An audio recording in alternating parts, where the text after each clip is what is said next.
Perfecto, Ahí está. muy bien, perfecto. Pues voy a compartir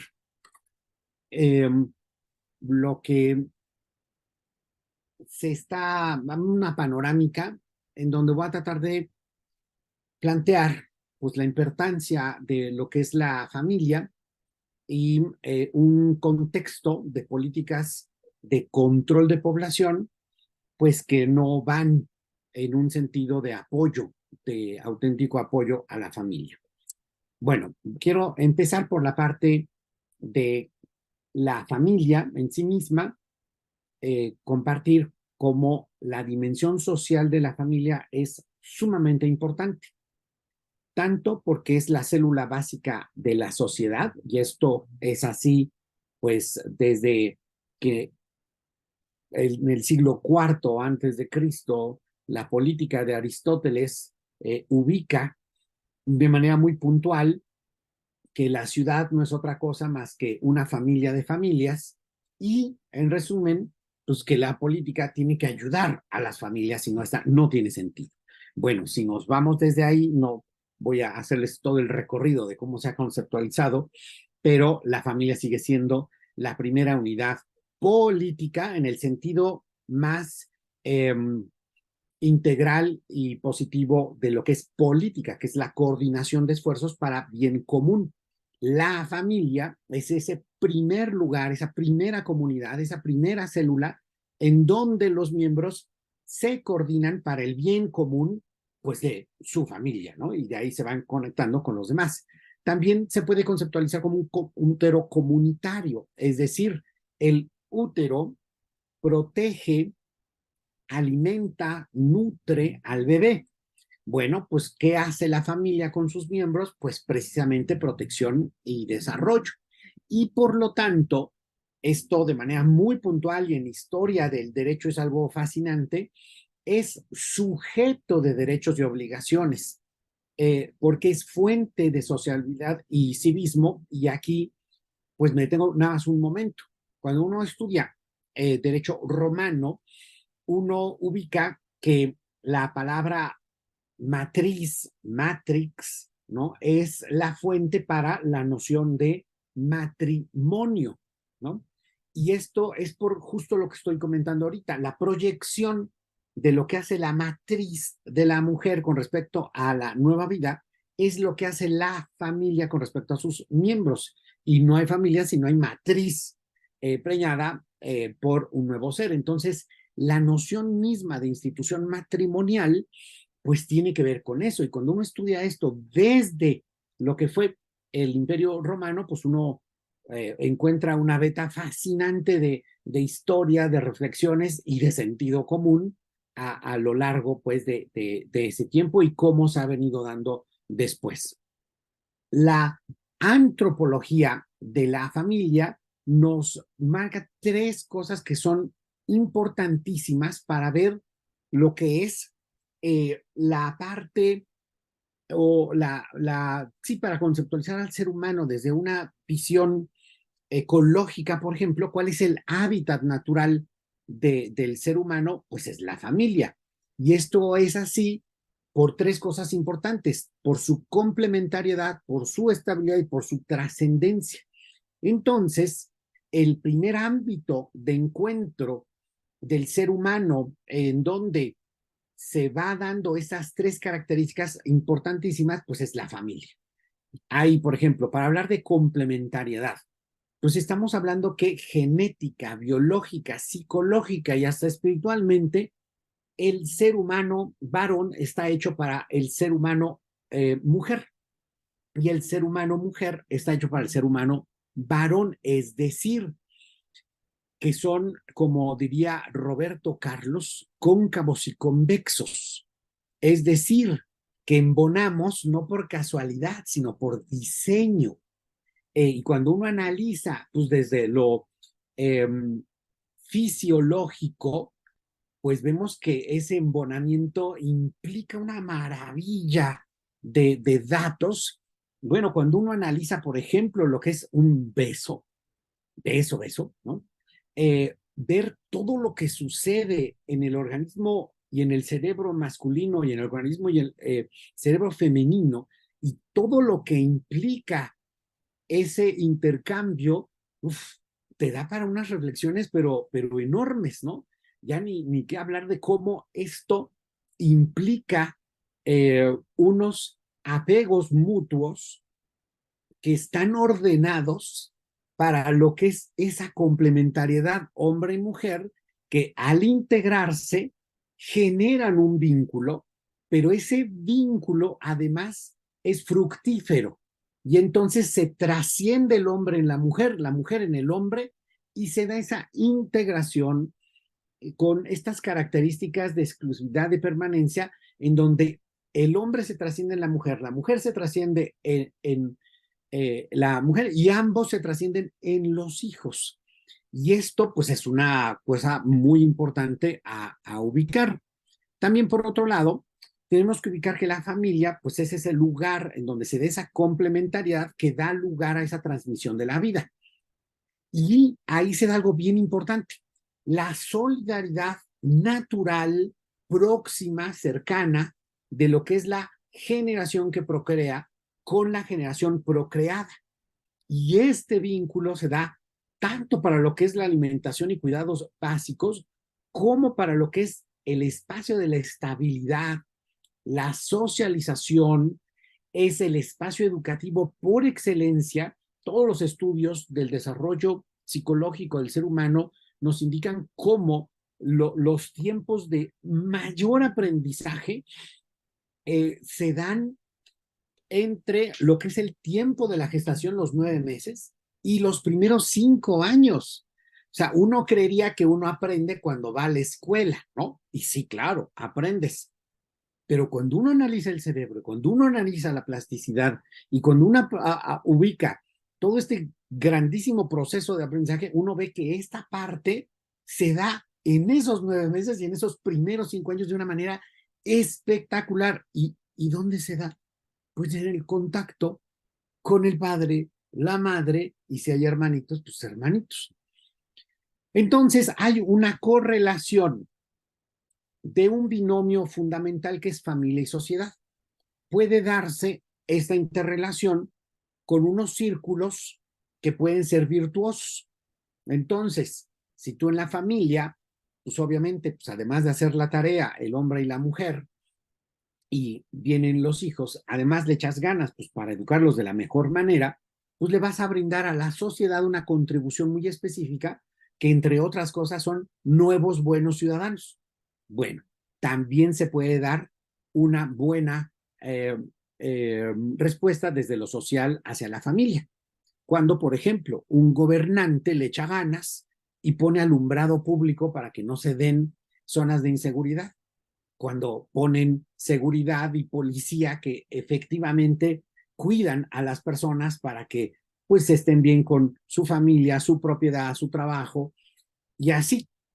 Pero también lo contrario es presente, cuando desde la sociedad se actúa de tal manera que se afecta a la familia, se le impiden oportunidades de trabajo honestos, se le pega a lo que es su labor educativa, se le da un contexto en donde no se cuida la seguridad y pues se cometen atrocidades, tal. Y entonces, ¿qué va a pasar? Pues las familias a su vez van a aportar no siempre las mejores cosas hacia la sociedad. Entonces, uno tiene que tomar en cuenta que se dan círculos virtuosos y viciosos de manera contemporánea entre este importante binomio. Y me gusta esta cita de Eduardo Galeano, aunque yo no coincide en todo lo que él plantea, pero van a ver por qué lo pongo, ¿no? Al norte y al sur, al este y al oeste, el hombre serrucha con delirante entusiasmo la rama en la que está sentado. ¿A qué me refiero? Si sabemos por el sentido común, por la ciencia, eh, por lo que es la historia, pues la importancia de este binomio, ¿por qué se le pega tanto a la familia? es como algo de llamar la atención, ¿no? Y sobre todo, desde dónde se le pega. Así que quisiera poner algunas cuestiones que son de llamar la atención. En los años 60, un autor que fue de gran éxito sacó un libro que se llamó The Population Bomb. Este señor se llama Paul Ehrlich y decía que habíamos muchas personas de más, entonces había sobrepoblación y que no íbamos a llegar ni a los 80 porque pues íbamos a terminar matándonos todos unos a otros, con una escasez absoluta de alimentos, de tal y así, y pues bueno, una cuestión muy, muy fuerte. Está registrado, pues se dio un debate en una universidad en donde otro investigador, que lamentablemente no fue tan famoso, le hizo una apuesta. Me dijo, a ver, si usted y yo vivimos para estas fechas en donde usted está diciendo que pues ya nos vamos a acabar todos los recursos, que tal, entonces la bronca va a ser la sobrepoblación, usted pues va a tener que darme X, Y, Z, ¿no? Pues hicieron la apuesta y pues ¿qué creen? Que la ganó. Porque en unos años después el problema no es el que decía Paul Ehrlich, sino precisamente el contrario. Y esto de la escasez de población no es una casualidad tampoco. Se le echó de tal manera ganas para ir eh, tronando la función propia de la familia, que en lo que estamos es exactamente al revés. El problema es otro.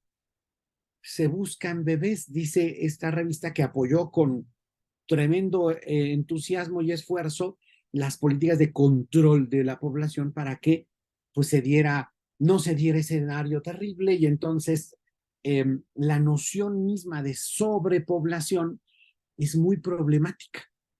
Digo, no es el tema, pero cuando uno rastrea estas políticas de población, quienes manejan que hay gente que sobre, pues obviamente plantean qué se tiene que hacer con los que sobran.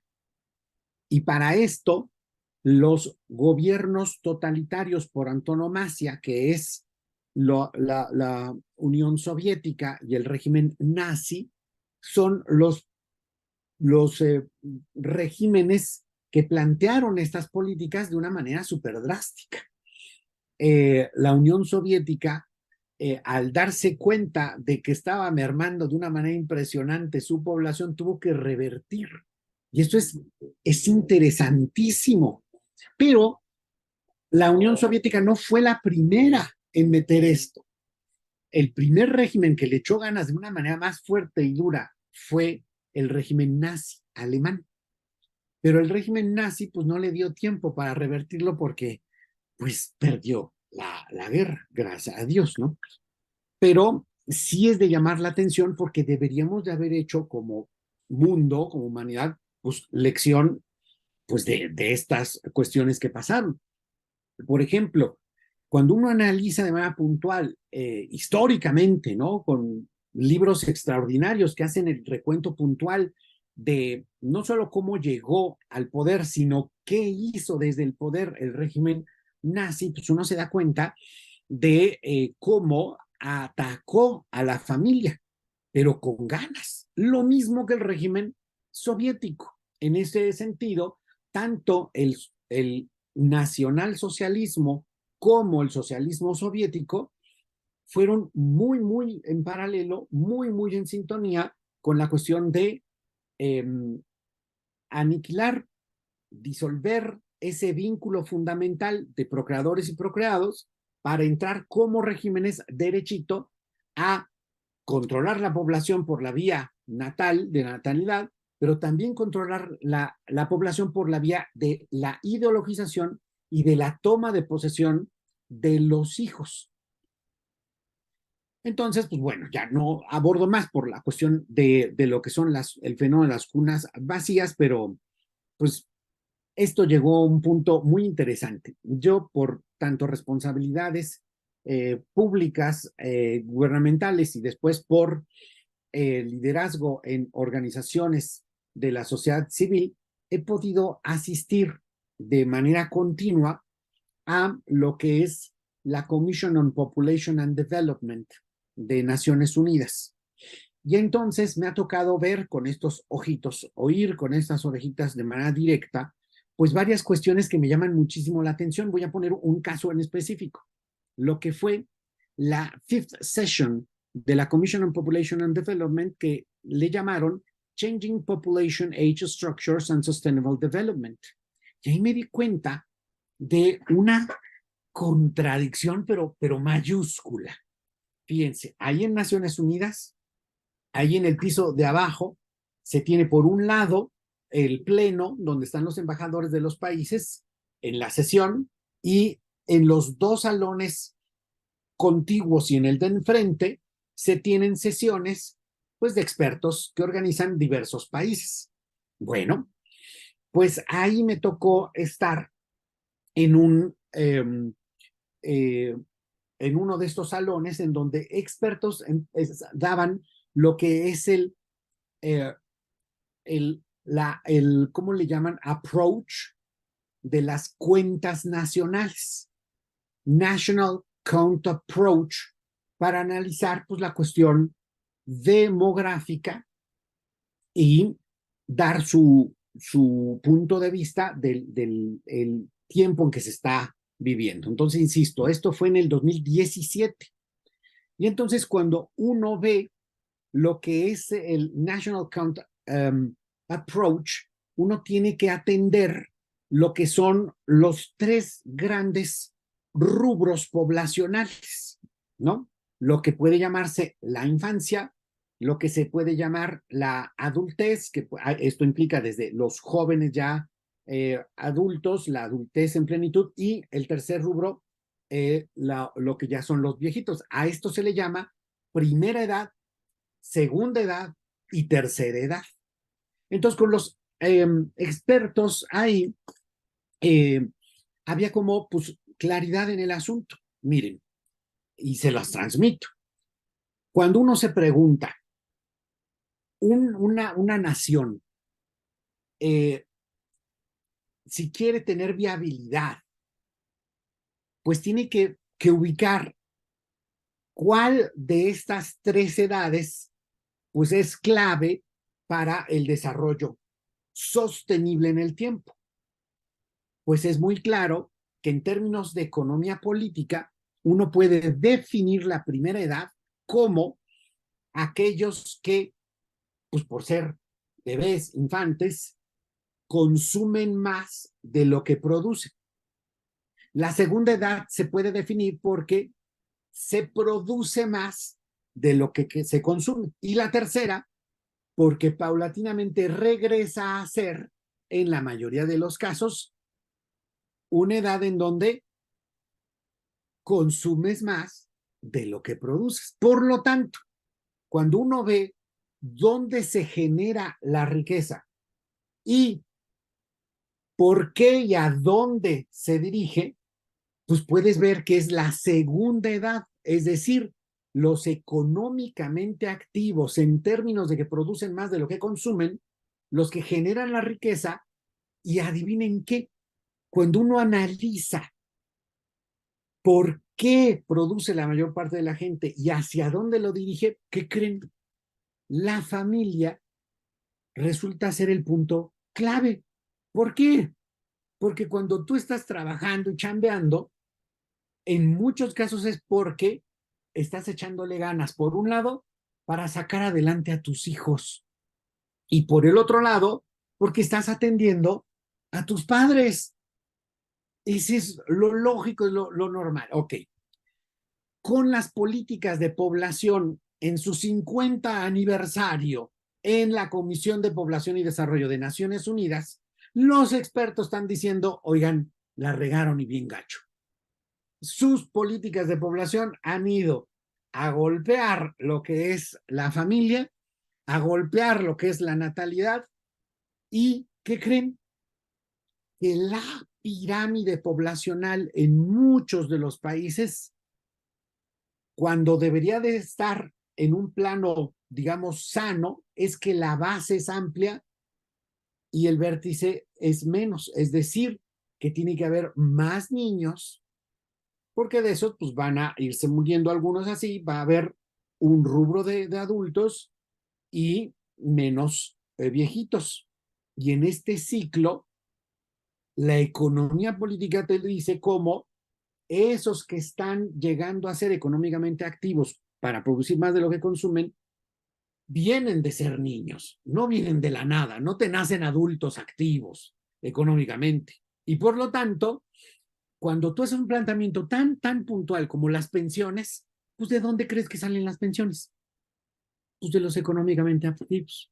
Oye, ¿y es 1 a 1? No, es entre 7 y 10 a 1. Y entonces cuando tú inviertes la pirámide poblacional y tienes muchísimo más viejitos, porque no tienes niños, y los adultos son cada vez más egoístas y no cuidan a sus viejitos, y se rompe la solidaridad intergeneracional, ¿qué tienes? Pues un problemón de los mil demonios, en donde no hay viabilidad como nación, y entonces que vienen pues, los problemas del dividendo demográfico, que además ni siquiera se aprovechan. ¿Por qué? Porque cuando tú tienes este espacio entre la tasa de función y la tasa de crecimiento poblacional, pues tienes un dividendo demográfico y que además se tiene que aprovechar. Pues, ¿qué creen? Que cuando analizamos el caso de México, por ejemplo, es un desastre monumental. Europa, que está en severísimos problemas, todavía tiene el colchón de una economía de conocimiento, es decir, que genera patentes, lo cual no tenemos aquí. Ah, pero aquí seguimos echándole ganas, pero con entusiasmo, como diría Galeano, serruchando la rama en la que estamos sentados. Y entonces esas políticas de control de población se ve que ya no son políticas de beneficio a la población, de bien común, terminan siendo para otras cosas. Y entonces las consecuencias, pues se ven. Y ven en este mapa como ya hay países con más muertes que nacimientos. Es decir, son países completos que se están suicidando. Y entonces estas políticas de población, de control de la población, porque suponen que hay gente de más, miren nada más lo que está generando. No, no, no, el caso de España ya es una locura. España es un suicidio que va en una proyección brutal.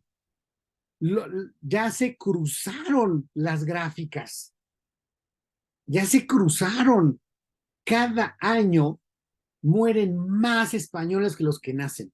Cada año. Entonces sí, es un problemón impresionante. Cuando nosotros vemos el caso de México, también tenemos un problemón, pero problemón, ¿no? Y entonces, con sensatez deberíamos de pensar, bueno, y estas políticas de control de población, así como las plantean en instancias que tienen pues tanto renombre como Naciones Unidas, si ahí mismo los expertos le están diciendo, oigan, la están regando de una manera impresionante, y vemos cómo en el salón contiguo donde están con datos fehacientes diciendo que esto no solo es un fracaso, es una tragedia, en el otro, países como Francia, como Alemania, como España, diciendo que van por más, ¿no? Y que van con más control poblacional. Te queda, bueno, qué locura.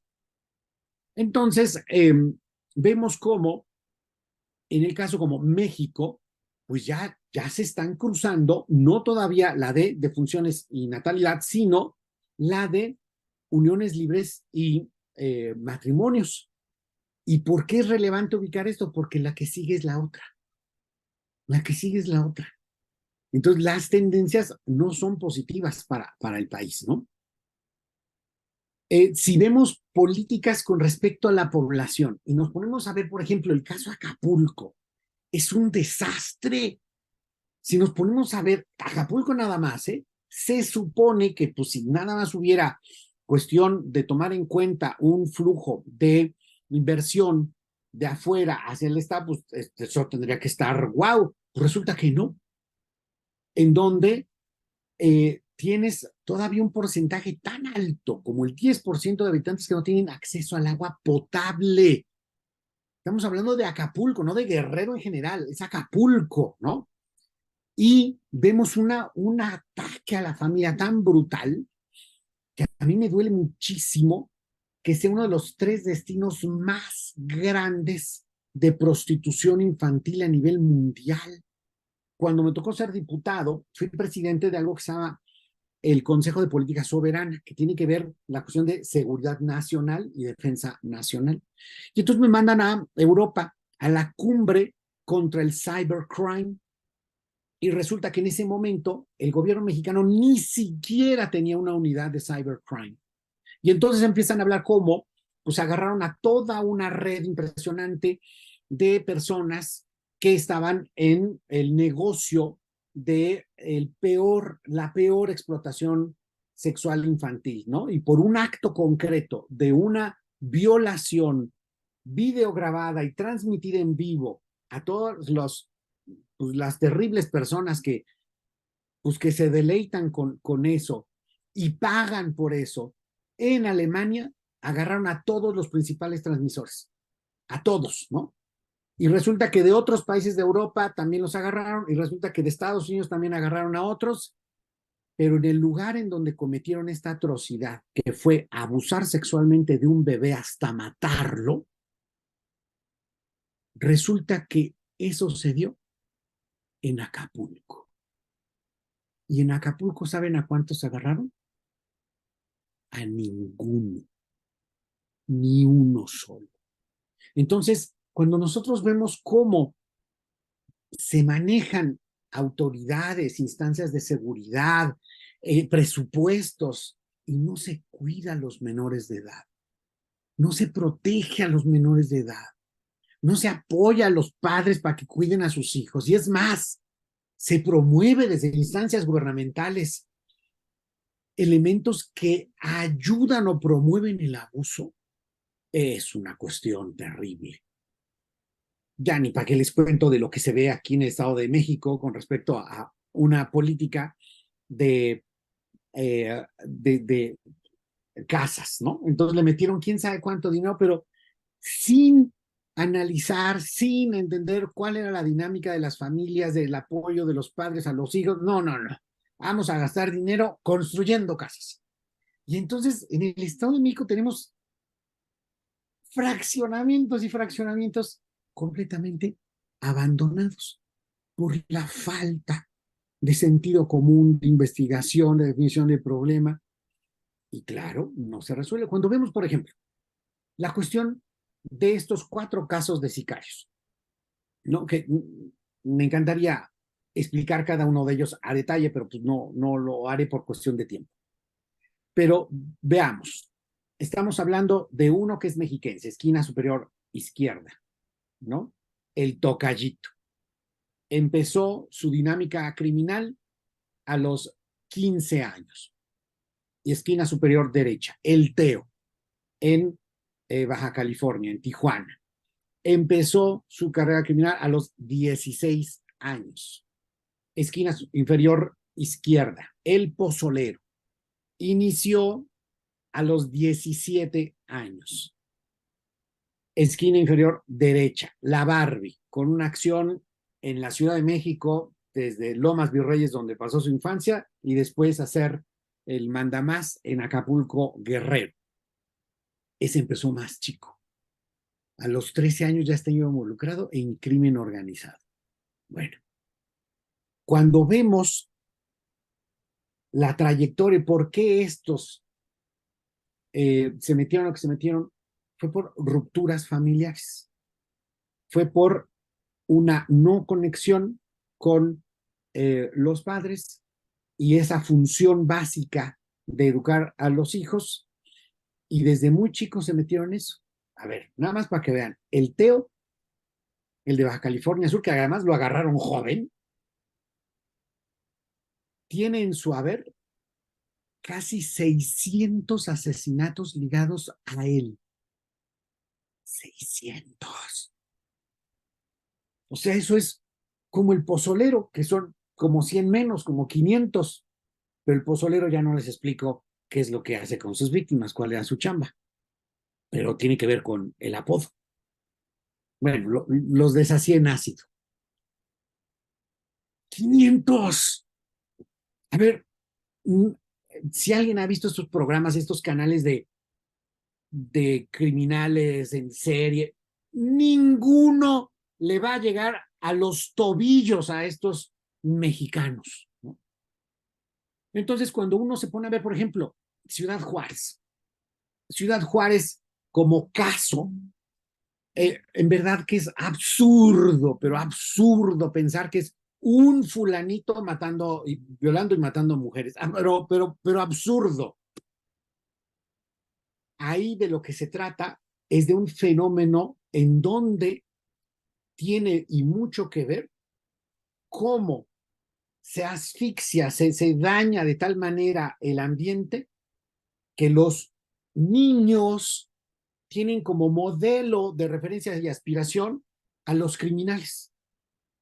Me gustaría darle más detalles, pero en resumidas cuentas, el fenómeno del sicariato juvenil es el fracaso del funcionamiento de las familias, del apoyo a las familias, que hace que los chamacos ingresen de tal manera ahí que la noción misma de prójimo se desdibuja de tal manera que cuando ellos quieren satisfacer algún deseo, como por ejemplo el sexual, tienen la cuestión de decir a la primera que se cruce, la agarro, la violo y la mato. Es decir, úsese y tírese.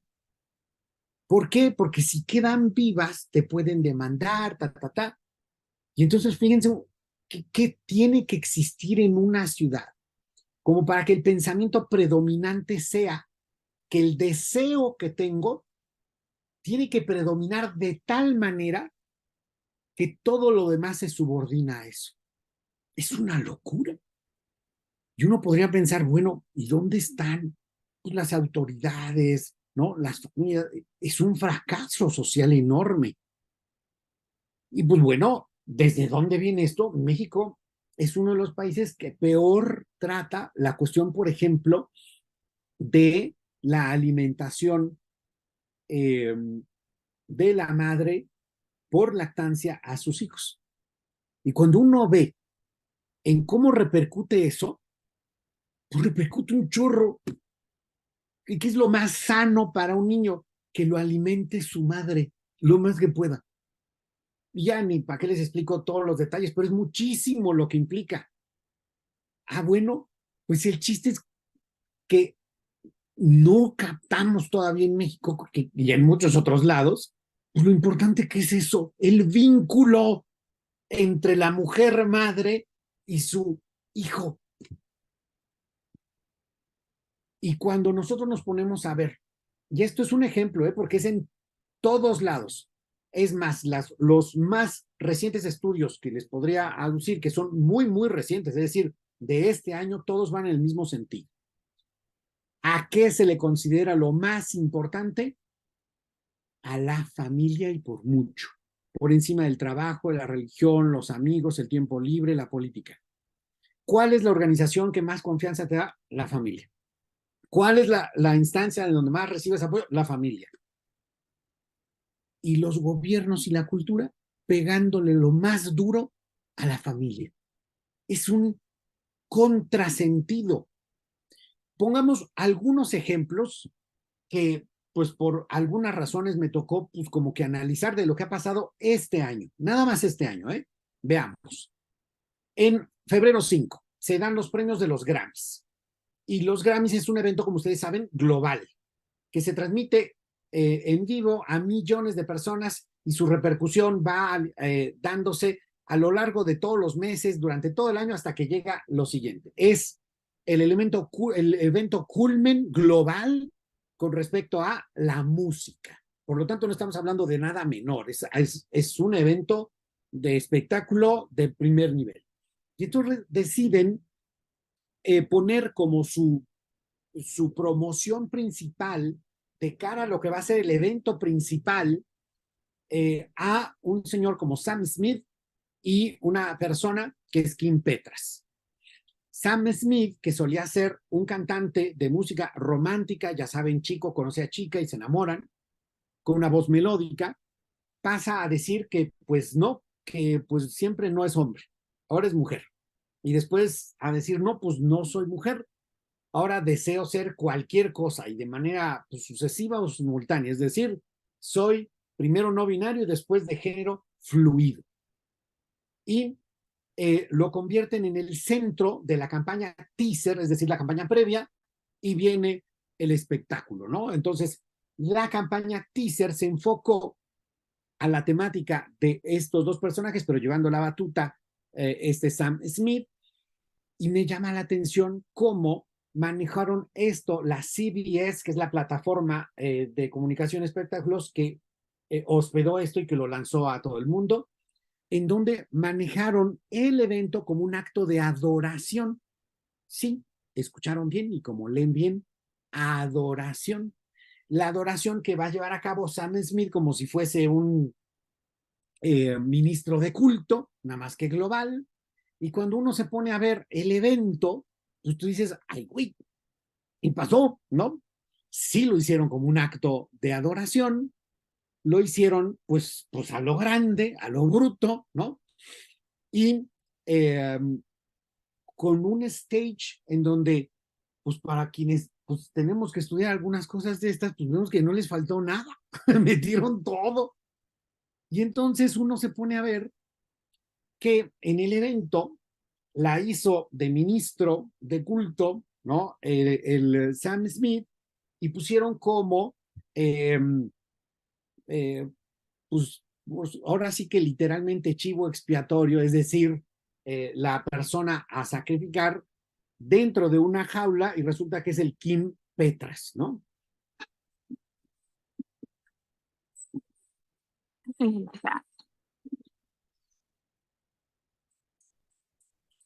Just wait, here we go.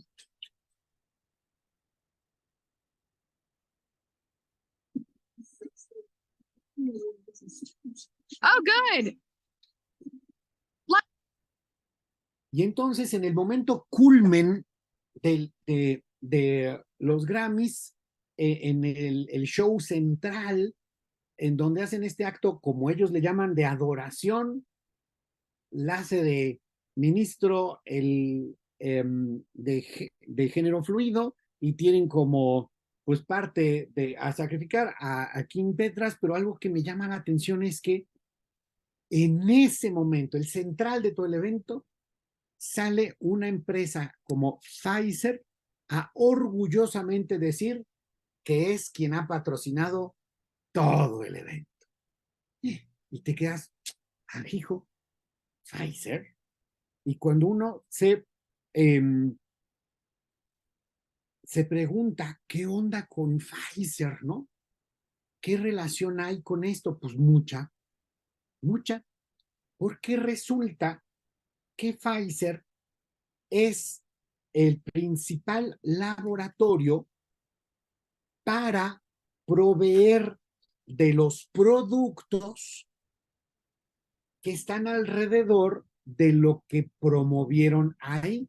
¿Y qué es lo que promovieron? El señor Sam Smith se puso a promover a esta persona que es Kim Petras. ¿Y quién es Kim Petras? Bueno, pues Kim Petras es un joven que a sus 16 años sufrió un experimento de bloqueo de su desarrollo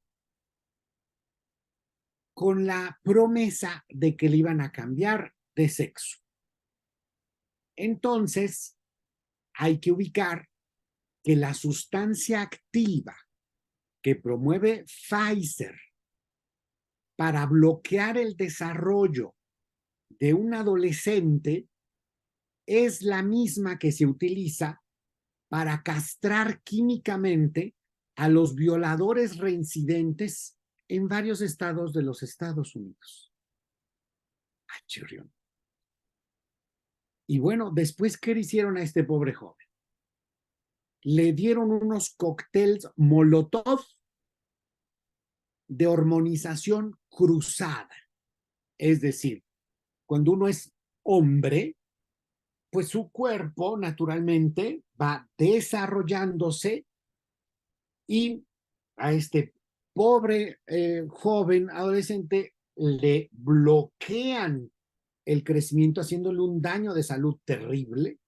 Después lo bombardean periódicamente con hormonas cruzadas y después culminan esta barbarie con la amputación quirúrgica de su miembro reproductor masculino, implantándole glúteos y senos.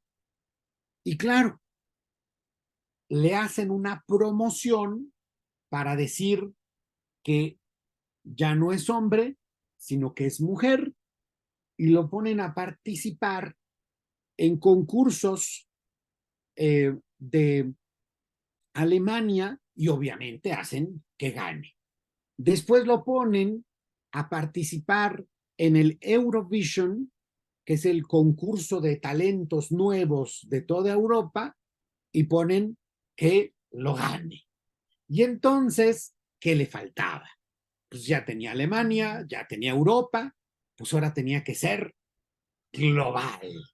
Y entonces hacen este evento centrado en lo que es el daño a un menor de edad de una manera inmisericordia, terrible, sin posibilidad de revertir ese daño, pero ahora, para ponerlo como ejemplo, en un evento de acto de adoración, que obviamente pues, no es un evento muy pío, que digamos, y patrocinado por la empresa que genera los productos que hace que hagan esto con los menores.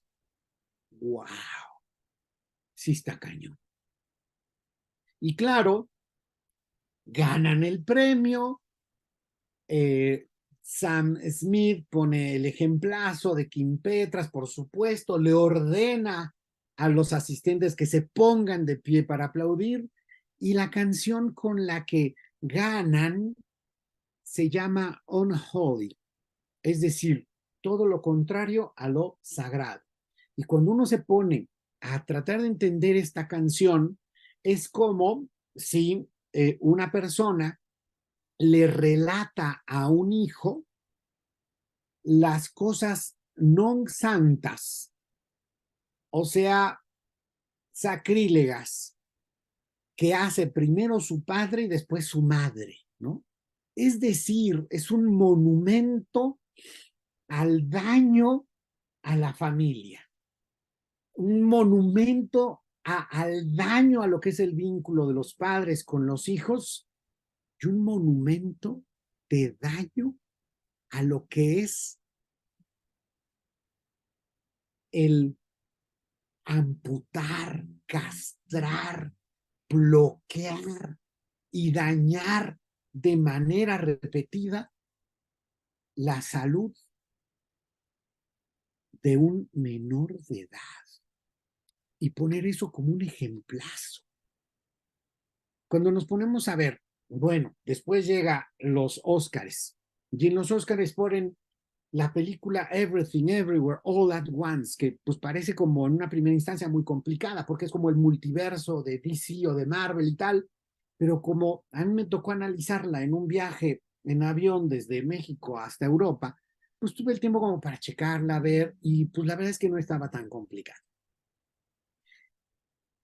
Todo el mal se suscitaba cuando la pobre madre, una mujer pues esforzada por sacar adelante a su familia con una empresa, un changarro de cuestión de lavado de ropa, pues llega su hija, menor de edad, adolescente, pues con su pareja, y a la hora que se lo presenta o se trata de presentárselo al abuelito de la nieta, es decir, el papá de la mamá, pues la mujer se impacta mucho, no sabe cómo presentarle y entonces, en vez de decir que es su novia o su pareja, dice, es amiga de mi hija.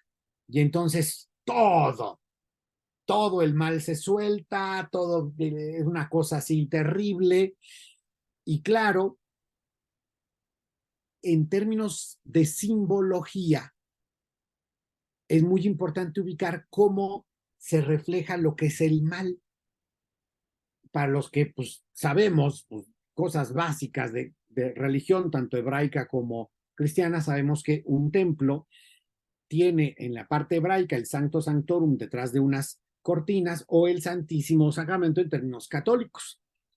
Y ahí se ejemplifica, se concentra, se encarna todo el mal en lo que en una iglesia pues, sería el Sancto Sanctorum o el Santísimo con una dona de chocolate que da vueltas.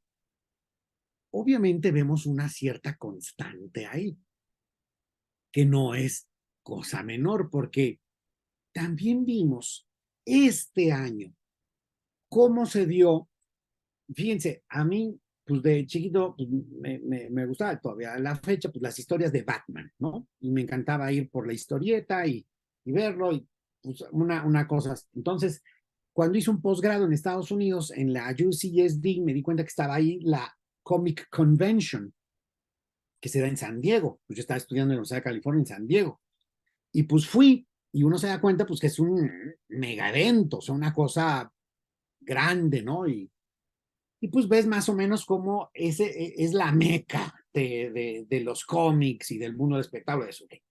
Pues resulta que ahora hay una, pero que en vez de ser la Comic Con, es la Satan Con. Y esta Satan Con, pues que se hizo este año, tuvo una asistencia récord, una promoción brutal, pero fíjense cómo se promueve esta Satan Con en Estados Unidos, que por cierto, se agotaron las entradas. From all over to attend what's expected to be the largest satanic gathering in history. It's about supporting human rights. It's about supporting women's bodily autonomy. It's about freedom of religion, freedom from religion. The event marks the 10-year anniversary for the Satanic Temple and will include satanic rituals, entertainment, and discussion panels. Wow. Wow. Fíjense la narrativa. La Satan Con es algo bueno porque te trae los nuevos derechos, los derechos de la autonomía corporal de la mujer. ¿Qué quiere decir eso? Aborto, ¿no? De los nuevos derechos sexuales, es decir, que pues, la gente y sobre todo los jóvenes y los niños hagan lo que quieran sexualmente, ¿no? Y esto es bueno. Cuando uno escucha esto con un poquito de cultura cristiana, pues sabe que es como voltear la tortilla, pero por completo, ¿no? Y fíjense, me llama tanto la atención porque cuando uno checa cuál fue el acto inicial, cuando empieza la Comic Con, pues hay un acto, un evento grandote, importante, ¿no? Y hay pues un statement, ¿no? Bueno, pues en esta Satan Con también lo hubo. Y en esta Satan Con, fíjense, llega una chica muy guapa, muy joven, presentándose como bruja y se echa un speech. Y en este speech dice que los nuevos derechos pues, son muy importantes porque pues, son los que te dan libertad plena, ¿no? Entonces, pues estos derechos, hacer con tu cuerpo lo que tú quieras, hacer lo que tú quieras hacer, si quieres ser hombre, si quieres mujer y tal. Y entonces ella misma dice en este speech como en donde se concentra la opresión, lo que les impide disfrutar de estos nuevos derechos, ¿no?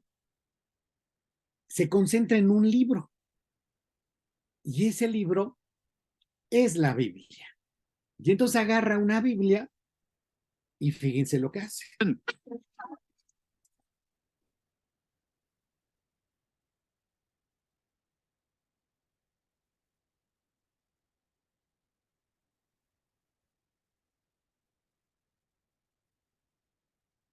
Hail Satan, Satan, y órale, a romper la Biblia. Y ya después de eso hicieron otras cosas que pues ya mejor ni comento.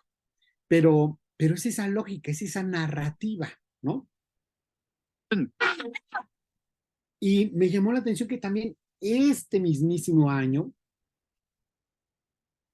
en California, en Los Ángeles, un equipo de béisbol, pues muy querido, pues porque hubo un pitcher mexicano ahí muy famoso y pues que solían promover valores y así, decidió que este año iba a reconocer por su labor social a un grupo, pues que básicamente lo que hace es mofarse, burlarse de la Iglesia Católica, de Jesucristo, con unas cosas terribles y que tienen por lema Go and Sin More. Porque en inglés, si ustedes recuerdan lo que es el momento en que Jesús salva a la mujer adúltera, diciéndole a los que quieren lapidarla que tire la primera piedra, aquel que esté libre de pecado, van soltando las piedras, después se voltea hacia ella y le dice, ya no están los que te condenan, yo tampoco te condeno, ve y no peques más. Bueno, pues este grupo es tan integral, ¿no? Que lo que hace es poner como su lema es ve y peca más, ¿no? Entonces, es de llamar la atención, pues porque el contenido de este grupo es completamente sexual, de una hipersexualización, sobre todo de la niñez, porque lo que hacen es ir a las escuelas, a los kinderes y hacer lectura de libros que sexualizan de una manera nada adecuada para los menores de edad, y eso lo hace como una cuestión de orgullo. Entonces, que un equipo de béisbol haga el evento, pues es como que, híjole, se les pasó la manita, ¿no? La gente no estuvo de acuerdo con eso y cuando ven las imágenes del evento, porque este evento lo hacen en su estadio, a todo lo que da, y cuando uno ve el evento, prácticamente estuvo vacío. Entonces, pero llama la atención, oye, y este afán de estar metiendo estas cosas. Fíjense que me llamó también mucho la atención lo que pasó el 5 de abril, porque el 5 de abril, la plataforma más grande del mundo en términos de entretenimiento, que no es otra más que Disney. Disney es un verdadero pulpo del entretenimiento. Ni para qué les explico ahorita cómo está su red, pues, de la que son dueños, porque pues es muy grande, ¿no? Han pasado unas crisis recientes y han empezado a tener que vender y soltar varias, pero aún con eso son el monstruo más grande, pues, de lo que es entretenimiento. El 5 de abril sueltan pues, ¿cómo será? Pues una entrevista que le organizan a el Papa Francisco, en donde pues las reglas para el Papa Francisco y para los que iban, pues era de que no te vamos a decir quiénes son el resto de los invitados, ¿no? ¿Quién escogió todo? ¿Quién armó todo? Fue Disney. Entonces pusieron una situación bastante incómoda, pues a un pontífice, pues cuando lo ponen, pues a platicar con una profesional de la prostitución y la pornografía, pues que además se siente orgullosa con eso, y así, ¿no? Pero bueno, el punto no es tanto ese evento que, pues algunos podrían decir, oye, pues qué padre que una plataforma tan grandota, pues ponga al Papa para hacer un diálogo, ¿no? No, lo que me llama la atención es que ese mismo día, esa misma plataforma anuncia de manera formal que le da luz verde a un script de un alemán sobre la próxima serie que van a hacer, pues para un mercado muy específico, pues que son las teenagers, ¿no? De 18 años. ¿Y de qué va esa nueva serie? Pues va de una chica de 18 años que en una noche loca, o como dicen ahí en su escrito, One Night Stand, o sea, una noche loca, pues resulta que tiene sexo con una persona y que queda embarazada. Entonces, aquí ponen que pues lo padre de la nueva serie, pues es que esta chica va a estar lidiando con el estrés de la escuela, la crisis climática, pues cómo le cae encima a la sociedad, pero que ella va pues como que dándose cuenta de que se enamora de la persona que le embarazó, al mismo tiempo que se va dando cuenta de que esa persona es el diablo en persona. Ay, mira, qué bonita historia de amor de Disney, ¿no? Pero es la primera vez que lo hace Disney, no, ni por casualidad. Llevan un par de años ya con otra serie que es para tus adolescentes aún más pequeños, en donde resulta que es otra vez una chica, nada más que esta tiene 13 años de edad, pues que tiene que estar lidiando con su familia disfuncional, pues porque resulta que su papá es el demonio en persona y su mamá una bruja, claro, guapa, activa, ¿no? Pero ella es el anticristo. ¿Dónde quedó ese Disney de la Caperucita Roja, ¿no? Pues de las princesas, de Blancanieves. Pues ahora estamos con una versión gore de eso. Otra vez, meterse y de esa manera con los menores de edad. Pero fíjense, por si teníamos duda, y ven que les platiqué de la Comic Convention, pues resulta que pues me pongo a checar y sobre esta serie, pues resulta que hacen un acto en la Comic Convention, en donde entrevistan tras el éxito, ¿no? De un par de años ya de transmitirla en quién sabe cuántas plataformas a nivel global, esta historia de una niña de 13 años, una adolescente de 13 años, con su papá el diablo, con su mamá una bruja y ella el anticristo en persona. Veamos parte de lo que fue el evento en la Comic Convention sobre esta serie de Disney.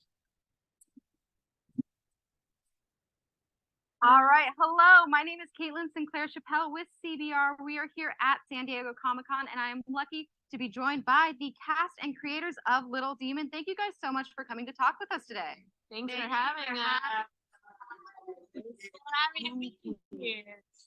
I want to start off with the Antichrist. I want to start off with Lucy. Uh-huh. I would love to know, this is such a unique take on the Antichrist type of character. What was your favorite thing to explore in Little Demon and with your character? Well, the Antichrist in our version of it is a 13-year-old girl who recently, is going through puberty and dealing with, a broken family. And so I really liked how kind of close to home you could take it, and that Fíjense nada más lo que dijo esta chica, que en la vida real es la hija de quien tiene a su lado, Danny DeVito. En la vida real son padre e hija, y en la serie de Disney son padre e hija. Y en la serie, esta chiquita se llama Lucy, claro, de Lucifer.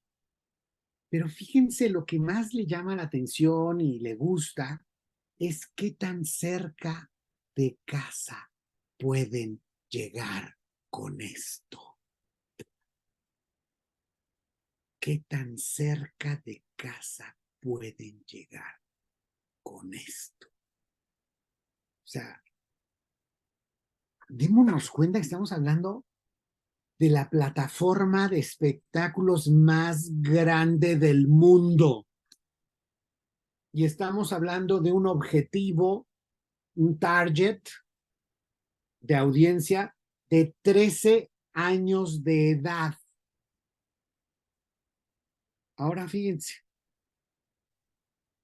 cuando checamos, ya ni para qué les pongo lo del papá, pongamos a la mamá.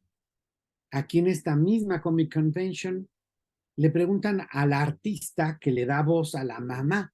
Esta artista es muy famosa, es una mujer pues que sobre todo hace comedia cómica, la contratan para anuncios muy importantes porque pues es como muy chistosa, es atractiva, es joven, es guapa, y por eso la pusieron a dar la voz de la mamá. Fíjense lo que dice. I would love to know, what was your favorite thing to explore with such a complicated mother figure in the show? I love that we are normalizing paganism. Laura is a pagan. She's a witch. She's jacked. She's ¿Se fijaron? A ella lo que más le gusta, le llama la atención, es que están normalizando el paganismo con una figura de una bruja que obviamente tiene como amante al mismísimo demonio y que es una figura materna atractiva. Otra vez, ¿qué mensaje quiere darle Disney a las personitas de 13 años de todo el mundo?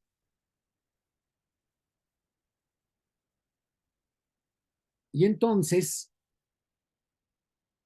esto que les he dicho de la parte del mundo del espectáculo en su máximo nivel, o sea, estamos hablando de los Grammys, de los Oscars, estamos hablando de la Comic Convention, estamos hablando de palabras mayores, de Disney.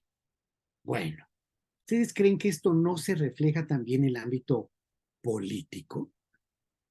Pues miren, a Irene Montero, ministra de Igualdad de Género de España, que presenta una ley de infancias trans y que en su defensa en comisiones dice lo siguiente.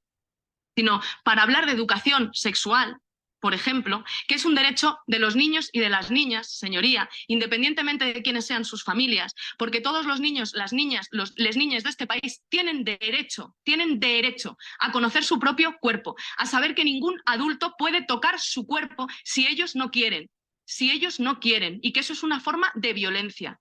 Tienen derecho a conocer que pueden amar o tener relaciones sexuales con quien les dé la gana, basadas, eso sí, en el consentimiento. Y esos son derechos que tienen reconocidos y que ustedes no. ¿Sí escucharon bien? Esta señora dice que los niños, las niñas y les niñes tienen derecho a tener sexo con quien se les dé la gana. Ah, sí. ¿Y saben cuál es la desgracia? Que esta ley fue aprobada. Y fue aprobada no solo por la alianza del Partido Socialista Obrero Español, que pertenece a la Internacional Socialista, que es la socialdemócrata. Esta internacional es la socialdemócrata. Acuérdense que hubo una leninista, hubo una trotskista, y esta internacional es la Internacional Socialdemócrata, y cuyo presidente es el presidente de España, jefe de esta mujer. Y el otro partido que apoyó fue el partido Podemos, que ese ese sí es plenamente comunista. Pero no solamente. Hubo también despistados del Partido Popular, el que se supone en otro tiempo debía de defender pues, a la familia, a la niñez. Estamos hablando de un tema delicado, porque la agenda que promueve esta mujer es la agenda que promueve su jefe, Pedro Sánchez, y no solo desde España, sino desde la presidencia de la Internacional Socialista. Y otra nota, ¿ustedes saben quién era presidente de la Internacional Socialista que promueve estas barbaridades antes de Pedro Sánchez? Antonio Guterres. ¿Y qué es hoy Antonio Guterres? Hoy es el secretario general de la Organización de Naciones Unidas. ¿Y ha cambiado su agenda? No, al contrario, la ha arreciado. O sea que esta agenda que promueve estas barbaridades no solo está en el gobierno socialista comunista de España, no solo está en la Internacional Socialista, que es la socialdemócrata a nivel internacional, sino que también está en la Organización de Naciones Unidas. Y entonces vemos cómo este profesor que tiene alumnos de entre 3 y 6 años de edad en España y que les dice cualquier cantidad de atrocidades y confusiones y que pueden ser lo que quieran, no importa si son hombres, pueden ser mujeres, son mujeres, pueden ser hombres, que el sexo puede ser como sea, ¿no?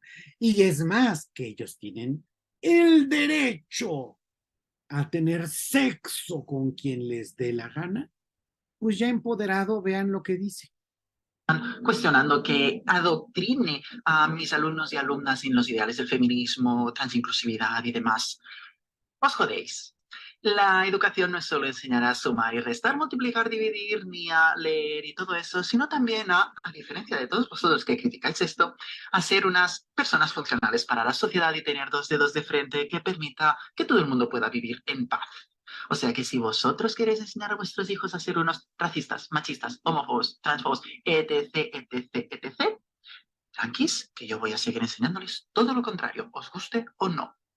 ¿Estoy adoctrinándoles en una ideología que vosotros no queréis? Bien, denunciadme, la ley me protege porque educación y hace tiempo que dice que hay que educar en estas ideas de igualdad y tolerancia. O sea que voy a repetir lo dicho antes, os jodéis, seguiré adoctrinando a vuestros hijos, a vuestras hijas y no podéis hacer nada para impedirlo. Wow. En términos legales estrictamente, este personaje que obviamente tiene algunas confusiones en términos sexuales, se las va a transmitir a aquellos padres de familia que le pongan a sus hijos en su salón de clase. Y sí, tiene razón, la ley en España los protege y pueden hacer la barbaridad que quieran de enseñarle lo que se les dé la gana a estos, porque el Parlamento y el gobierno de España, en su mayoría, lo aprobó. Y claro, adujeron que están siguiendo una agenda internacional, porque en España tienen un ministerio que es de la Agenda 2030. ¿Y esta agenda qué implica? Transversalizar los nuevos derechos sexuales y reproductivos. ¿Y qué implican? Estas barbaridades. Y entonces fíjense, con esta locura, ustedes pueden ver hoy en día, si viven en el estado de Boston, el siguiente anuncio que hace la Boston Children's Hospital, claro, como la chica que vimos hace un momento, guapa, sonriente, atractiva, esta chica también con una sonrisa en la boca. Miren lo que les va a vender a padres de familia. Similar to most hysterectomies that occur. A hysterectomy itself is the removal of the uterus, the cervix, which is the opening of the uterus, and the fallopian tubes, which are attached to the sides of the uterus. Some gender-affirming hysterectomies will also include the removal of the ovaries, but that's technically a separate procedure called a bilateral oophorectomy. And not every gender-affirming hysterectomy includes that, and people who are getting gender-affirming hysterectomies do not have to have their ovaries removed.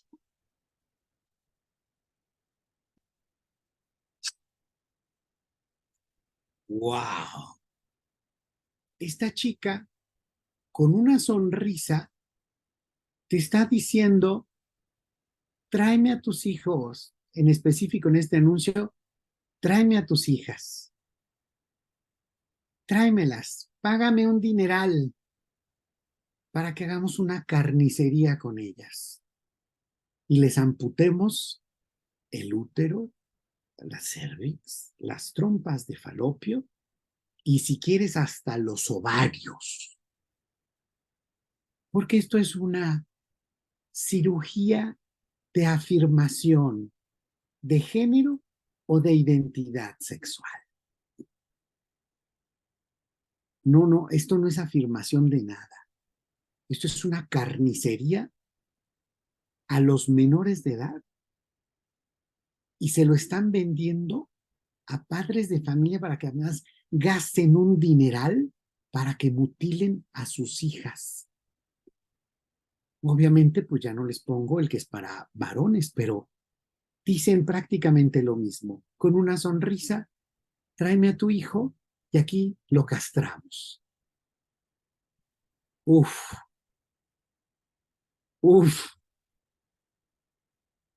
Pero fíjense qué hizo este mismísimo año. Una tienda con muchísimas sucursales que es Target. Target, que tiene como target de su mercado familias que se abastecen pues, de alimentos, ropa, se metió en una barbaridad que después se arrepintió y dijo que quería modificar esto, pero nunca quitó los productos, nada más los movieron de los lugares centrales a los de atrás, nunca los quitaron. Contrataron una empresa para que metieran productos de diversidad sexual. Una empresa que se dedica a promover el transgenerismo, la violencia, el abuso de drogas y sí, también el satanismo. ¿No? Y fíjense nada más, me llama la atención otra vez, ¿no?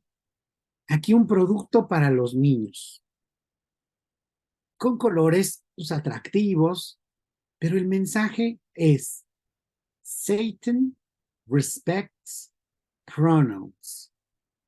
Ay, mira qué bueno es Satán. Él sí respeta los pronombres. O sea que si tú eres niño y te dicen que tienes que ser niña o que tú puedes ser lo que tú quieras e incluso tener el sexo con quien quieras y quieres que te llamen no niño sino niña, ay, Satán es tan bueno que te lo respeta. Bienvenidos a la era del pecado y el pecado es algo bueno, ¿no? Trans witches for abortion. ¿O qué tal este headset? Headset para personas pues, que no estén de acuerdo con nosotros. Una guillotina. O la heteronormatividad es una plaga. ¿Qué tal? O sea, que a un hombre que le gusten las mujeres, o una mujer que le gusten a los hombres, eso es una plaga y hay que acabar con ella. Pero fíjense, este año se escuchó en estos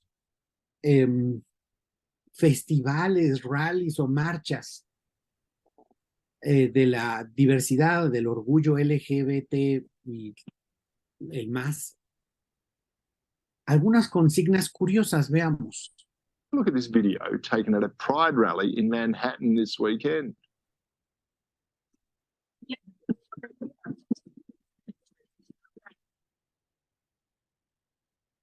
they're admitting it. They're coming for their children. Nothing to see here, no problems. Why can't kids be kids? Why is it that drag queens only want to read to young children? Why don't they go to the senior citizens and read to them? Maybe.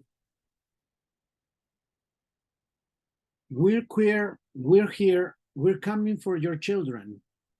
Así, y esto mismo lo escuchamos en varias ciudades a lo largo y ancho del mundo. Y fíjense en esto.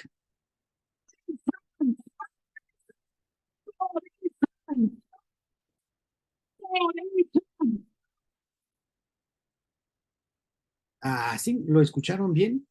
God is trans. No se ven con cara de muchos amigos las personas que lo gritan, ¿eh? Y es que no lo son. Ellos no es de que quieran tener una manera distinta de ver la fe. No, es que ellos quieren cambiarte e imponerte lo que ellos quieren en tu fe. Y si eres hebreo, judío, evangélico, cristiano, católico, no importa. Tú tienes que cambiar tu fe porque nosotros tenemos que estar ahí. Y tú tienes que cambiar tu idea de Dios porque nosotros tenemos que vernos reflejados ahí. Fíjense qué curioso. Cuando uno habla, pues pues hay que ser tolerantes y sí, perfecto, pero yo no tengo que convertirme al credo de otro para respetarlo. A ver, si yo soy judío, no tengo que convertirme en cristiano para respetarlo y viceversa. Pero acá no es así. Acá es tú, quien sea que seas, te tienes que convertir en lo que nosotros decimos y aceptar e implementar las políticas que nosotros queremos, incluso en tu fe. Todavía no me meto a la cuestión de iniciativas, pero me llama la atención y nada más les adelanto así brevemente. En el estado de Guerrero, meten una iniciativa que, sobre pretexto de feminismo, quieren que la diversidad sexual sea respetada en los espacios religiosos. Es decir, no solo que en las iglesias tiene que haber un 50-50, sino que tiene que haber cuotas de diversidad sexual en las iglesias. Sí, como a ver. O sea, ya fuimos, ya platicamos, ya les hicimos ver como que se les está pasando la manita y al parecer, pues ya quieren dejar esa, pues por un lado, también por la cercanía de las elecciones, ¿verdad? Pero el hecho de que esté presentada una iniciativa así es de llamar la atención. No estamos hablando de una cosa que no tenga impactos. Bueno, ni para qué les digo. A ver, me lo voy a saltar, pero es un ministro de culto que está diciendo que Jesús es transexual y trata de explicar de una manera absolutamente absurda una reinterpretación de la Biblia para decir que Jesús es transexual, ¿no? I think Jesus transgenders himself on a number of occasions. I think, just a little phrase, Jesus is lamenting over Jerusalem, longing to gather Jerusalem as a mother hen gathers her chicks. I think if you look at the foot washing from John's Gospel, foot washing elsewhere in both Old and New Testament, it's consistently done by women. And yet Jesus takes that on. People often cast that as being the servant's role. It was the woman's role. And Jesus does it and becomes the woman at that point. Bueno, pero en verdad el que se lleva un premio a lo que es ya tergiversar las cosas para imponer esto, es este sacerdote que en plena homilía trae a un par de niñas abajo del altar en donde invita a este drag que además se pitorrea de la fe cristiana con su mismísimo nombre, que pues si lo tuvimos que traducir, es como una combinación entre pene y pentecostés, ¿no? O sea, más ofensivo creo que no podría ser. Pero sí puede ser más ofensivo que su nombre de drag, que es, fíjense lo que dice pues no sé cómo llamarle. Do either of you have any questions for Miss Pentecost? Oh, thank you. Yeah, you like her eyeshadow. That's great. Yeah. Yeah, maybe she'll let you borrow it when you're older, when you're allowed to wear makeup. Yeah. Of course. Yeah. Well, one of the things I think is great about Miss Pentecost is she reminds us that we follow a God who calls us to not conform to things of this world, that we're supposed to be transformed by the renewal of our minds. And that means that what I think today may have to change tomorrow if I continue to renew my mind. And it's so cool that we serve a God that calls us to continue to grow and continue to change into something new, and to not be bound by the ways that the world confines us sometimes, that we're supposed to live differently. ¿Sí se percataron? Este hombre está tergiversando de cabo a rabo, pero de cabo a rabo, lo que era el evangelio de ese día. Está poniendo las cosas exactamente al revés, pero tiene como principal target de su mensaje a los menores de edad. Entonces, pues nada más haciendo el recuento, pues hemos visto cómo en el mundo del espectáculo tratan de imponer esto, en el mundo político tratan de imponer esto, y en el mundo de la fe y de las iglesias tratan de imponer esto. Esto me llamó tanto la atención porque en la última vez que fui a Nueva York para atender la IC, la CPD, la Commission on Population and Development, con la cual empezábamos esta charla, me di cuenta que existe un nuevo museo de las causas civiles o sociales. Y entonces ahí tenían dedicada una área completa a lo que es la causa social o civil para redefinir el matrimonio. Me llamó tanto la atención porque esas dos fotos pues están ahí, porque resulta que el lema que empujaron en un inicio para hacer este cambio de definición matrimonial en Estados Unidos era el que sostiene esta persona, pues ataviado con cuernitos de arriba. Hell is fabulous. Entonces, pues ahí podías tener pues, pines, tazas, playeras, con el lema, que era el lema para hacer ese cambio.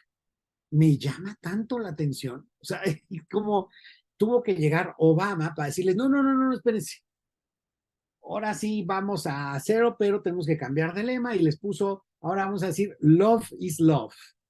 Y cuando ganemos, va a ser love wins. Y pues Obama, con mucho más sentido de conexión, ¿no? Ahí para moverles, pues puso esto que además pues pegó con tubo, y ahora pues se dice tan bonito, love is love, ¿no? O love wins. Y entonces esta cuestión que pues llega a una agenda, como ya les adelantaba, pues que es grandota. Uno cuando está en Naciones Unidas y ve los primeros pósters que tienen ahí de los Sustainable Goals, pues uno dice, qué padre, ¿no? Hambre cero, ¿no? Estas cosas pues suenan re bonito todos. Pero en la misma Naciones Unidas, y tengo un video que pues, si alguien quiere buscar mi Facebook, y ahí está, ven los videos que he subido, en donde explico otros pósters que ponen, en donde pues la verdad es que sí se les pasa la mano durísimo, y se ve como pues hay niveles, ¿no? Hay un nivel, digamos, muy superficial, en donde nada más ves los títulos de los goals y dices, ay, qué bonito. Pero cuando empiezas a bajarle un poquito, dicen, en primer lugar, pues que todos están conectados, todos los elementos están conectados, y por lo tanto, todo tiene que ver con todo, y si no se cumple una parte, no se cumple con ninguna, lo cual me parece atroz. ¿Por qué? Porque cuando le empiezas a rascar al 3, al 5 y tal, ves que meten de manera muy, muy incisiva los nuevos derechos sexuales y reproductivos. En donde, por ejemplo, en derechos sexuales, ellos traen la idea de que los menores de edad tienen derecho a tener relaciones sexuales con quien quiera. Justo como lo dijo la ministra del Interior de Igualdad de Género de España. Que los malos de la película, y esto es impresionante, porque puedes verlo con el Special Rapporteur de Libertad Religiosa y lo puedes ver con el Special Rapporteur de Libertad de Expresión, cuando sacan sus informes resulta que los malos de la película son los judíos ortodoxos, la Iglesia Católica, los evangélicos, y así van diciendo, ¿no? Que le ponen obstáculos, que cuestionan, que no aceptan, que no promueven estos nuevos derechos sexuales y reproductivos. Y dicen de manera explícita que estas iglesias, por ejemplo, las cristianas, son terribles porque no acepta, no promueve u obstaculiza la promoción de estos derechos sexuales como las cirugías de afirmación de género o identitarias. Es decir, si un pobre cristiano o creyente dice que no le gusta eso, es el malo de la película. Y es más, recomiendan en el último escrito del Special Rapporteur de Libertad de Expresión, recomiendan que se limiten las libertades de expresión a quienes obstaculizan estos nuevos derechos. Entonces, cuando a mí me dicen, ay, mira, es que ahí vienen cosas bonitas, con cambio climático y que tal, no me ven. Cuando ellos mismos plantean que no se da lo uno sin lo otro y en esto incluyen esas barbaridades, pues la verdad es que no es algo positivo. Y a mí no me cuentan, miren, yo estuve en la ICPD Plus 25 en Nairobi, Kenia, y ahí me pude dar cuenta, pero en primera fila de este panel. No era un side event, no era un parallel event, era de Naciones Unidas, un panel oficial.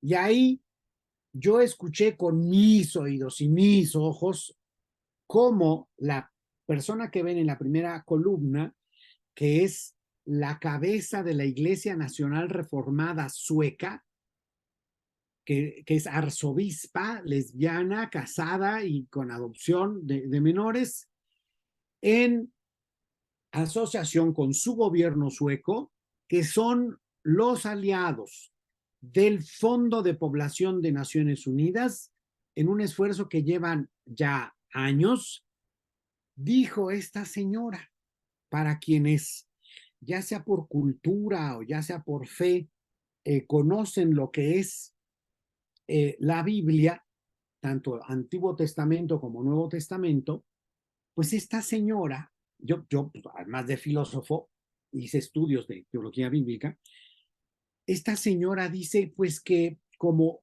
Naciones Unidas y como agenda, pues tenemos el problema con la Biblia, ¿no? Y empieza a decir pues que los problemas los tenemos en el Antiguo Testamento desde el Génesis, Levíticos y pero también con el Nuevo Testamento, pero dice, nuestro principal problema es con el apóstol Pablo. Imagínate, estamos hablando de Naciones Unidas, evento oficial, ICPD, 25 años después del Cairo, y que te salga una aliada del Fondo de Población de Naciones Unidas para decirte que el principal problema es el apóstol Pablo, por lo que dice en Romanos 1 del 18 al 32, sí está cañón. Sí está cañón, porque cuando uno estudia Naciones Unidas, uno ubica que el mandato de la ONU no es ese. Están violando su propio mandato. Y cuando dicen que tienen que ir en contra de la Biblia, cuando uno lee Romanos 1 del 18 al 32, ubica que el apóstol Pablo dice que hay dos cosas que ofenden al Señor pues, muy fuerte. Uno, la idolatría, que es darle a la creación lo que solo se le debe dar al Creador, que es adoración. Y dos, cuando el hombre deja el uso natural de la mujer para entregarse a otros hombres, cuando la mujer deja el uso natural del hombre para entregarse a otros hombres, y de ahí se va pues hasta la bestialidad, ¿no? Es decir, idolatría y degeneración sexual o desorden sexual, pues son cosas que ofenden a Dios.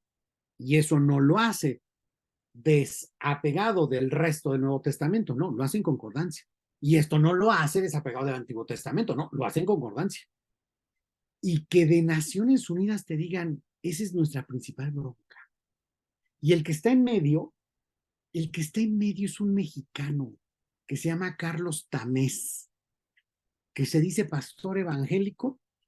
Yo ya lo chequé con mis hermanitos pastores y me afirmaron, si este señor lo sacamos de todas los templos de acá, pues porque en los años 70, no más bien 80, estaba queriendo meter la interpretación marxista de la Biblia en las iglesias evangélicas. Bueno, pues ahora es de los nuevos derechos sexuales y reproductivos. Cosas como aborto, como operaciones de cambio de sexo, como... Pues este señor, a la hora que le toca hablar, dice que tiene más de 20 años pagado por el Fondo de Población de Naciones Unidas para este esfuerzo internacional por reinterpretar la Biblia o reescribir la Biblia. Y saca ahí el librito de un ejemplo que ya tienen de una nueva Biblia de Editorial CLIE con la cual hacen las dos cosas, reinterpretan y reescriben la Biblia. ¿Qué carajos tiene que hacer la Organización de Naciones Unidas metiéndose con la Biblia? Con Antiguo Testamento, con Nuevo Testamento, con los judíos, con los cristianos, con los evangélicos. Está violando su propio mandato. Y claro, pues aquí el señor que ven, esto es otro panel de la misma ICPD Plus 25 en Nairobi. La ONU le encarga a este personaje, que es el director para la International Planned Parenthood Federation de Europa, pues que haga pues, extensa pues, la invitación a la estrategia para cómo hacerle el pushback a los pushbacks. En esta, pues miren nada más la cosa. Me llama mucho la atención, pues porque pues, la cosa no es menor.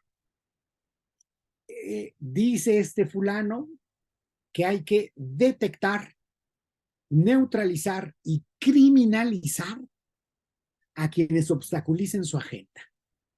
Y resulta que va explicando y tal, y decide poner un ejemplo de aquellos que obstaculizan su agenda. Yo estaba en primera fila también ahí, con mi camarita tomando estas fotos. Y resulta que pone el ejemplo de la Political Network for Values. Yo soy cofundador y soy el vicepresidente. Y cuando veo esta diapositiva, híjole, me quedo pues impactado. Porque como ustedes pueden ver, ¿por qué resulta que son tan horribles estos para criminalizarlos? Detectarlos y criminalizar, porque este señor pidió a los embajadores ahí presentes que hicieran listas de sus países y se las mandaran para poder empezar a hacer su acción de detectar, neutralizar y criminalizar. Pues fíjense lo que ponen, la foto que pone es un evento que hicimos en el Parlamento Europeo. Y resulta que ¿por qué somos los malos de la película? Porque priorizamos temas como limitar o prohibir la maternidad subrogada, porque queremos prevenir la opción de la redefinición del matrimonio, porque queremos prevenir, restringir o prohibir la acción del aborto, porque usamos un lenguaje y propuestas positivas con respecto a la familia. Fíjense nada más ya lo torcido que debemos de estar, que ya ni siquiera podemos usar un lenguaje o propuestas positivas de la familia, porque apoyamos los derechos de los padres en la educación de sus hijos, porque apoyamos la objeción de conciencia como derecho, porque apoyamos la libertad religiosa, porque actuamos global y localmente, y eso pues me jacto de haberlo promovido yo mismo. Pero fíjense su conclusión, porque perseguimos una política a nivel internacional a favor de vida, familia y libertades. ¡Wow! ¡Wow! Entonces, cuando nos ponemos a ver, la ideología de género, que ahora es transgénero, sostiene que las personas pueden nacer en un cuerpo equivocado. Es decir, un hombre puede estar atrapado en el cuerpo de una mujer y una mujer estar atrapada en un cuerpo de hombre. Y eso, para decirlo con todas sus letras, simple y sencillamente, no es verdad. La sexualidad humana es binaria. ¿Y cómo lo sabemos? Porque en la naturaleza la reproducción es la regla.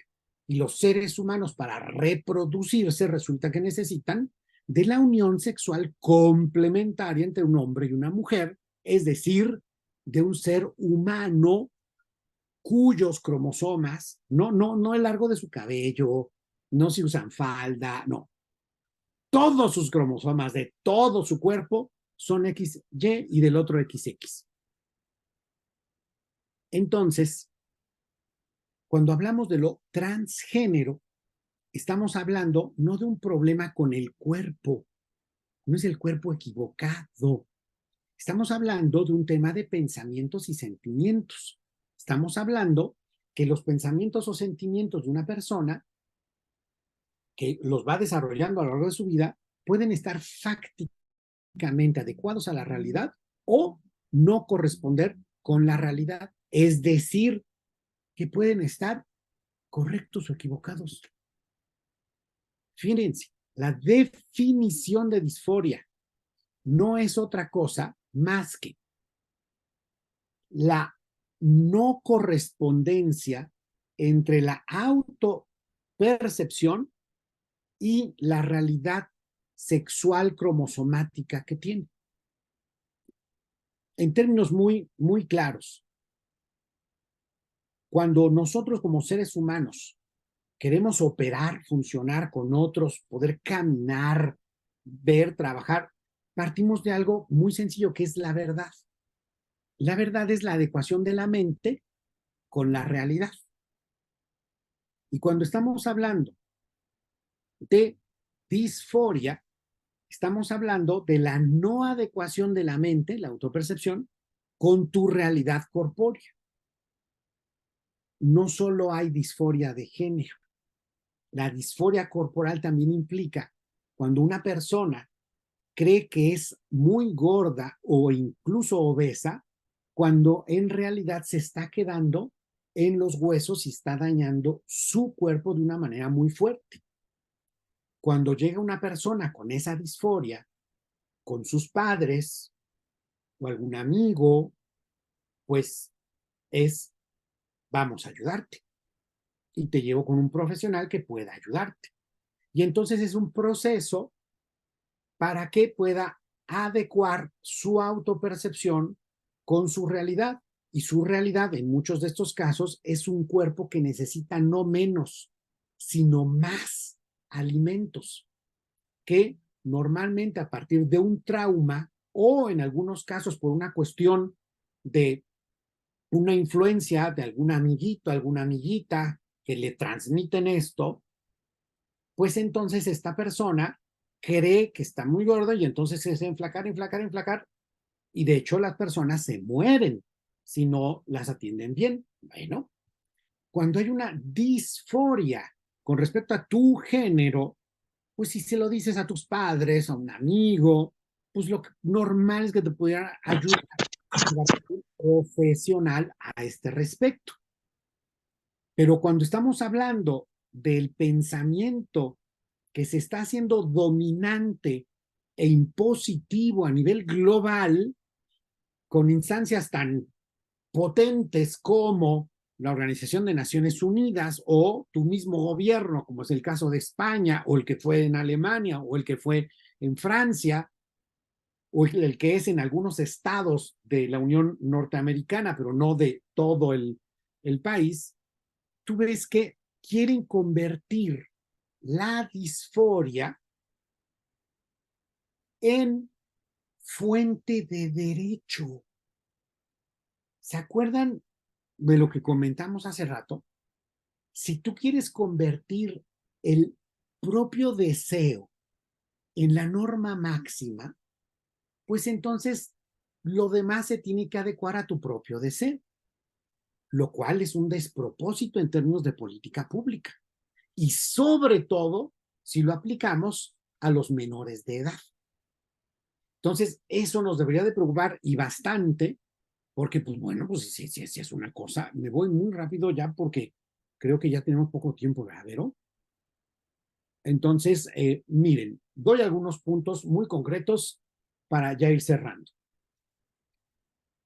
Se dio una reunión llamada de Gender Perspective in Family Planning Programs en Bangalore, India, del 26 al 30 de octubre de 1992, en donde los expertos del Fondo de Población de Naciones Unidas se pusieron a generar un documento para decirle al conjunto de la burocracia de la ONU por dónde llevar sus políticas. Y miren esta joya de la parte conclusiva. Cito: para ser efectivos a largo plazo, los programas de planificación familiar deben buscar no solo reducir la fertilidad dentro de los roles de género existentes, sino más bien cambiar los roles de género a fin de reducir la fertilidad.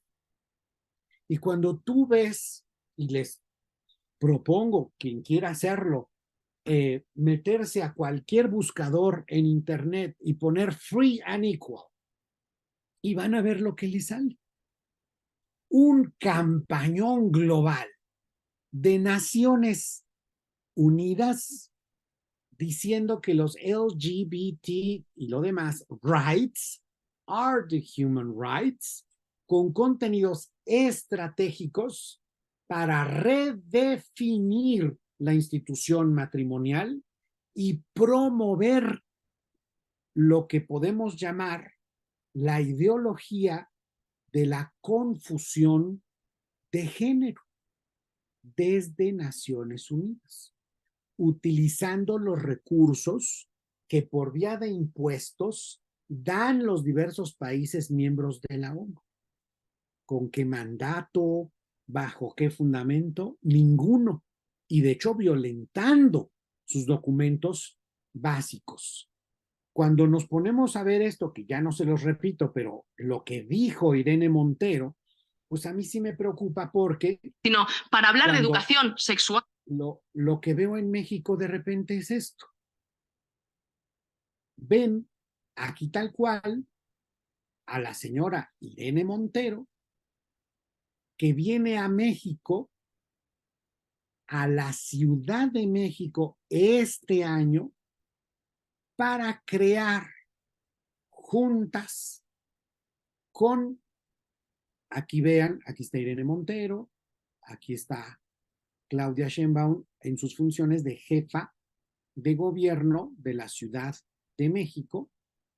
Aquí ven a Citlali Hernández, la secretaria general del Comité Ejecutivo Nacional de Morena. Aquí ven a su presidente, Delgado. Aquí ven a Irene Montero. Y aquí ven, pues, cómo inauguran o crean la Internacional Feminista, ¿no?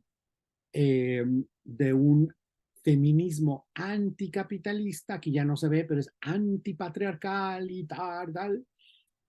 Aquí con Clarita Brugada, que quiere ser la nueva jefa de gobierno. Aquí está Irene Montero, ¿no? En donde cuando uno ve el manifiesto fundador de esta internacional, pues no es más que la versión en femenino de lo que ya trae la Internacional Socialista, presidida por el jefe de Irene Montero, Pedro Sánchez, con exactamente la misma agenda para imponerla, nada más que aquí desde lo que son las mujeres, ¿no? Y entonces, aquí, lo que quiero decirles es cómo esta agenda va permeando en México con sus, obviamente, consecuencias. Les pongo el ejemplo de lo que Luébano, esta persona, se disfraza de drag, papisa u obispa para presentar una iniciativa desde la bancada transexual de Morena para modificar la ley de asociaciones religiosas y culto público para criminalizar a los ministros de culto y personas de fe que prediquen, aunque se basen en la Biblia, lo que ellos consideran discurso de odio. Pero ojo, lo que ellos entienden por discurso de odio implica criminalizar el discurso que ellos odian. Como están tan entusiasmados, tan financiados, tan apoyados para ser parte de este pensamiento dominante global, pues quieren que se criminalice incluso la predicación de la Biblia. Y como ya vimos, esto no es una ocurrencia de esta persona. No es de que se le ocurrió a esta persona, Luébano, ¿no? Estos son los que lo hacen aquí. Y esto pues se enmarca junto con otras iniciativas que quieren cambiar incluso la Constitución y las leyes generales de este país para, entre otras cosas, cancelar la libertad de expresión, para imponer este tipo de agendas, ¿no? Quieren cambiar diversas cuestiones que, pues, Dios, pues sí es una cuestión, pues, delicada, ¿no?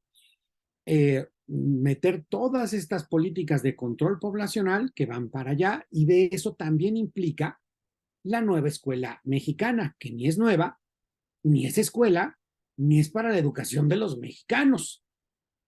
Cuando quieren imponer a toda costa iniciativas de leyes de infancia trans en lo local y en lo federal.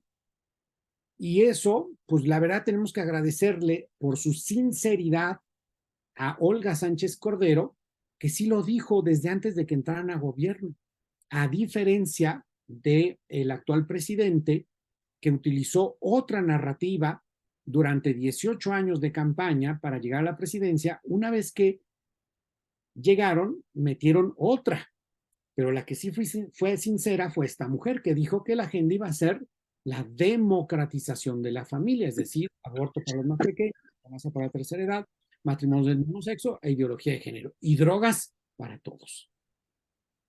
Por eso yo estoy ubicando en este pequeño esquemita que en este régimen se está claudicando en el deber de proteger a la población para, pues, dar estos abrazos al crimen organizado.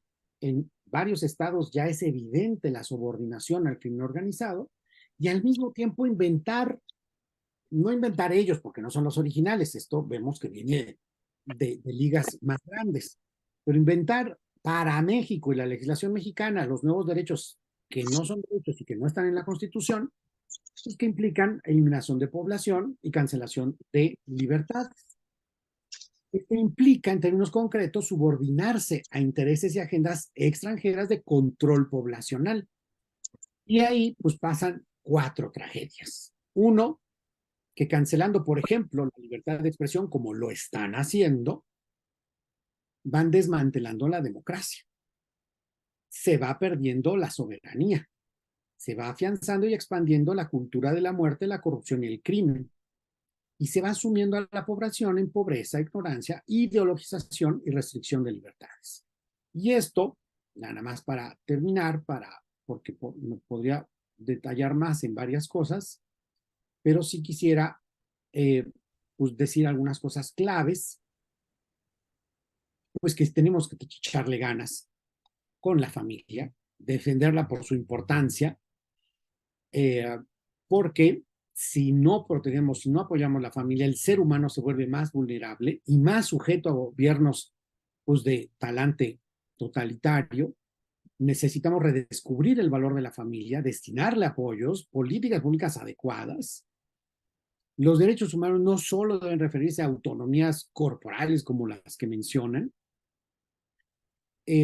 ubicar que en términos muy puntuales de investigación sociodemográfica puntual, nos dicen que las familias encabezadas por papá y mamá biológicos que cuidan a sus hijos multiplican los beneficios de los hijos y de los padres, y eso está corroboradísimo. Ya no tenemos tiempo de ahondar en esto y mostrar las gráficas, pero es importante que los mexicanos tienen como comunidad más valorada a la familia y que por lo tanto las políticas públicas no deberían estar orientadas solo a los individuos, sino también a las familias. Y por eso implica una ecología de la familia también. No solo hay que cuidar al planeta, hay que cuidar el ser humano y su hábitat natural. Me encantaría explicarlo, pero ya no nos da tiempo. Nada más culminar diciendo, en el Frente Nacional por la Familia, que es lo que presido aquí en México, tratamos de tener un método muy puntual, porque lo que queremos pues, no es más cultura de muerte, ni ideologías de confusión de género, ni cancelación de libertades, sino que queremos una cultura de vida donde se aprecie y se revalore la vida, porque en México estamos viviendo un país en donde esa canción terrible de la vida no vale nada, pues se está expandiendo. Y queremos que se reaprecie la vida, que se ubique al prójimo como otro ser humano como yo, porque en la medida en que eso no se haga, nos sumimos en una cultura de la muerte y no necesitamos más de eso. Necesitamos apoyar a las familias y respetar las libertades. Para eso tenemos un método. Es un método que implica formarse, informarse, activarse para desde ahí transformar. Y para eso, pues los invito a que se metan a nuestras redes sociales, hasta a nuestra página web, porque pues, lo que queremos es eso, que se pueda meter uno a esta metodología de formarse, de informarse, de activarse, porque queremos que se mejore este país. Y no se va a mejorar si no nos activamos cívicamente. En la medida en que los mexicanos sean más pasivos, como dirían los españoles, pasotas, más los gobiernos de cualquier partido van a mancharse con la población. En la medida en que nos activemos más como ciudadanos y lo hagamos más por nuestras familias, vamos a poder estar mejor. Muchas gracias.